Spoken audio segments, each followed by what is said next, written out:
looking at the steering wheel as well as the cluster screen inside of the Cadillac Optiq. It's a similar setup that you're going to find in a number of other Cadillac and GM vehicles, but let's dive in and I'll show you everything that you need to know. First thing to point out is that the steering wheel across the entire lineup is going to be manual telescoping. In order to adjust it, down by your left knee, there's a release there, so where that would sit, drop down, and then telescoping, so in, out, up and down. Find that perfect position. Once you do, click it in order to lock it back into place. And there are so many different buttons and stocks. We'll start off along the left-hand side by your left knee. You've got a series of different buttons. So this is your parking brake, so just tap to turn it on. You've got to push and hold the brake pedal while you push again in order to turn it off. You can open and close the lift gate. There's the auto hold setting too. So with this one enabled, if you come down to a complete stop, you take your foot off the brake, the car is not going to move. From there, you can also increase or decrease the brightness of the cluster screen. You're also going to find the option of adjusting your seats out easily along the outside here. So you could toggle on your heat specifically for the upper cushion, for the upper and the lower cushions, or ventilated seats with 3 unique levels for all of them. You've also got driver's seat memory here too. So what you're going to do is set your driver's seat up the way that you'd like to. Once you've got it set up perfectly for you, you're going to tap set, and then either 1 or 2 for it to remember your own personal profile. So if somebody's adjusted the seat out, you just push and hold in order to be able to recenter you back in. There's also this little dial. So this one, if you push in the middle, that is going to be for massage chair seats. You can toggle it on that way. You can also rotate it or move up and down in order to adjust things out. And where that comes into play is inside of the infotainment system. So you can see there, as we're moving between, you've got your lumbar roll. So you could go for different options for the massage chair seats, or push the button in the middle in order to be able to toggle that massage chair seat on or off. And then you've got a series of different stocks that are available. So the one along the left-hand side is going to be for your blinkers. So blink left versus blink right. You've also got the option of flashing your high beams out, but we're in the auto headlamp mode right now. So inside of the infotainment system, if you go into your controls, more controls, and then lights, that gives you a boatload of options. So you could put yourself in the auto high beam mode. I recommend doing that with yourself in the auto headlamp mode, because what that means is that if the vehicle recognizes high beams are needed, turns them on automatically. If somebody's oncoming, it turns them off before turning them right back on again. If you wanted to permanently lock your high beams out, you can be in the bottom mode there.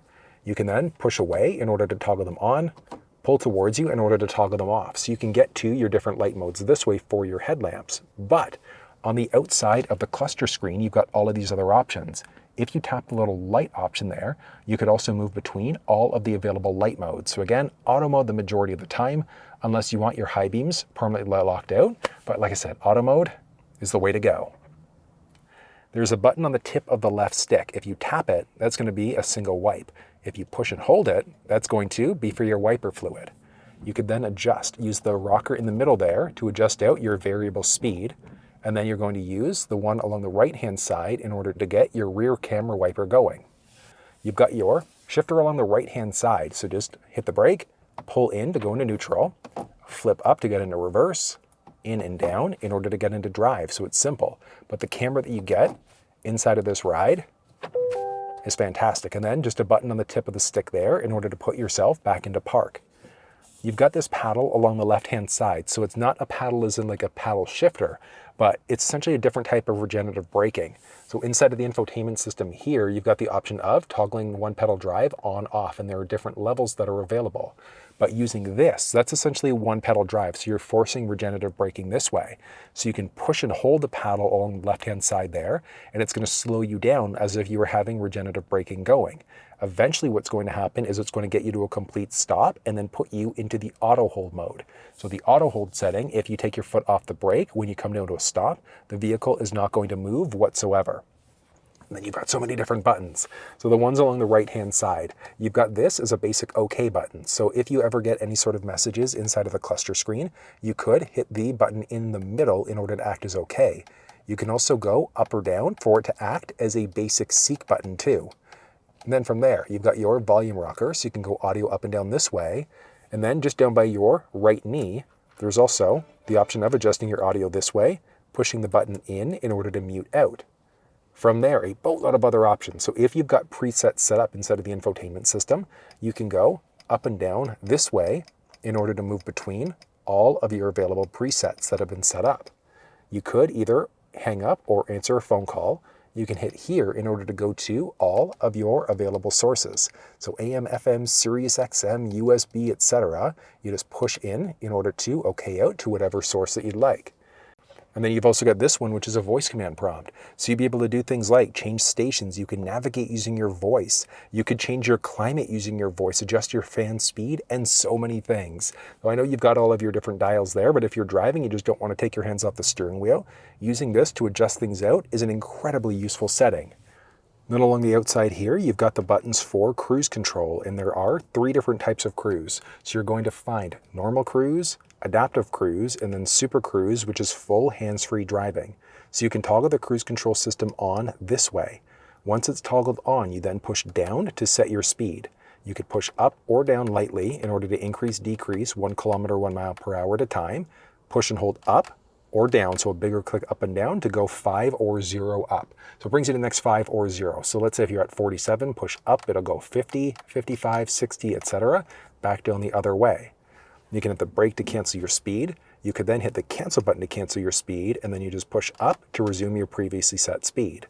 Like I said, 3 different types of cruise. So as a default, you're going to have the adaptive cruise system going. But if you take the cancel button there, if you push and hold it, that's going to put you into regular cruise control, so that old school cruise. So you set it at, let's say 80, car in front of you slows down, yours will not brake, so it's old school cruise. Versus the adaptive cruise control system, if the car in front of you slows down after you've set your speed, it's automatically going to slow you down based off of the gap that you've set. So there are 3 unique levels for the gap adjustment. So 1 Mississippi, 2 Mississippi. So how close or far are you from that leading vehicle? I'm personally okay on level 1 most of the time, but you might be okay on level 2 or 3, depending on your own personal comfort level. And then you've got Super Cruise. So Super Cruise, if it's available, there'll be a little steering wheel that shows up in the bottom of the cluster screen, and then you just tap in order to turn it on. If it's available, this part of the steering wheel goes green, and then it's full hands-free driving at that point. So you can take your hands off the steering wheel, you can take your feet off the gas and the brake, the car is going to do everything for you. There's even the option of having it do an auto lane change. So if it recognizes it with Super Cruise enabled, it can change lanes for you automatically, or you can hit the turn stalk in order for it to change lanes for you too. It's a phenomenal system, but if you actually want to walk through live demonstration of how to use the cruise control system, you'll find that down in the description of this video.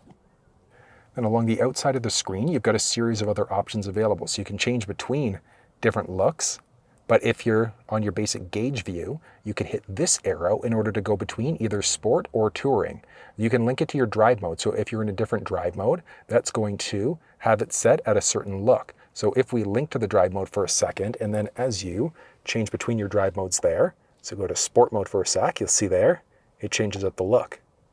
So you've got the flexibility of linking it to a drive mode if you'd like to, or permanently locking it out to one of the other modes. So if you love the economy that you get out of the touring mode, but you love the look of the sport mode, you can lock it out there. And there you've got your basic energy view. So if you have a preference and you just want to see all of your basic energy information, you could do a full map in cluster view too. So if you have a route going, navigate to Tim Hortons. There's a Tim Hortons 0.3 kilometers away. There we go. So we've got our route going there. If you had a head-up display inside of your ride, that would also show up inside of the head-up display. But I mean, I love the look there. Full mapping cluster view is great. You could go to a basic driving assistance view. So if you've got the Super Cruise system enabled, lane markings are recognized, those go green. You've got your turn-by-turn directions there. You can go more of like a minimalist view if you'd prefer that, but I'm typically on the basic gauge view because you could still see your turn-by-turn directions there if they were available. But having those different meter views, really neat. You can tap this in order to adjust out different layouts. You can adjust out your head-up display. So do you want to rotate it, so left versus right? You can move it up or down, or you can also adjust the brightness. I always recommend though, just keeping the head-up display on maximum brightness, or you could toggle the head-up display off completely. Hitting this again, you can adjust out your trip counters. So you've got your basic trip counter there. You can swipe across in order to go to trip 1 versus trip 2, or to a blank screen, and then push and hold in order to reset your efficiency that way, swapping out to any of these other looks. Then you can adjust out here in order to get to your different headlights. So you could adjust it out through the infotainment system, but being able to just reach over here and turn into any of the other modes is pretty useful. There's also a little gauge on the outside there, so your energy usage. Inside of the infotainment system, if you go to your vehicle status, you've got tire pressure, energy info, and things like that, but you can add these into the cluster screen. So if you wanted your energy information there, you can add it in. If you wanted to have your energy efficiency, your air quality, etc. But if you have something that you've added in, if you remove it from the display, that's going to give you your date and time. Inside of the actual cluster on the main view, you've got which direction you're facing, your current odometer, if you're ready to drive, if you've got cruise control turned on versus normal or adaptive cruise, whether or not the lane keeping system's enabled. You've got your power gauges there. So the top one here is going to be your power gauge. The bottom one is going to be your regen braking. So think of the up gauge there as if it was a traditional tachometer. So you put your foot down, depending on how fast you're going or how fast you're speeding up, that's going to go up. As you slow down, this one is going to start dropping down.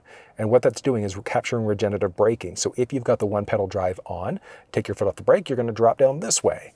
If you use the paddle along the left-hand side, so push and hold, you'll notice that drops down even faster in order to essentially maximize the regenerative braking capabilities. And there you've got your speedometer, your current battery level too, what gear you're in, so park, reverse, neutral, drive, and then you've also got your basic audio along the right-hand side with the flexibility of being able to move into all of your available audio sources. If you go into your settings, and then you've got so many options here, but we're going for system and then units. By default, well, I'm in Canada, so we're going to be in metric. You can swap it out to be in US, so either US or metric, and it flips everything out.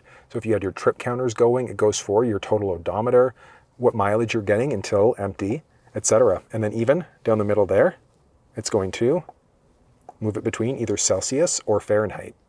So I know that is a lot of information, but that's everything you need to know about the steering wheel as well as the cluster inside of the Cadillac Optiq.